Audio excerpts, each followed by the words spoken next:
Pernah tak awak scroll media sosial dan nampak kawan-kawan semua nampak hebat? Seorang menang anugerah, seorang lagi pergi melancong. Tiba-tiba awak rasa macam ketinggalan. Satu moodlet sedih pun muncul di atas kepala. Kenapa kita rasa macam ni ya? Ini dipanggil perbandingan sosial. Kita tengok skill bar orang lain dan lupa tentang skill bar kita sendiri. Padahal setiap SIM ada aspiration yang unik. Hidup ini bukan perlumbaan siapa paling cepat max out semua skill. Ada orang fokus pada skill melukis, ada yang hebat memasak. Tak sama dan itu okey. Membandingkan diri hanya buat bar keperluan kita jadi merah.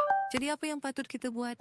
Fokus pada wants awak sendiri. Apa satu perkara kecil yang boleh buat awak gembira hari ini? Setiap kali awak capai satu want, raikan. Siram pokok kemajuan awak sendiri. Bukan intai taman orang lain. Tutup telefon sekejap, pandang sekeliling. Misi awak dalam hidup ini unik. Jom mainkan permainan hidup awak sendiri dengan gembira.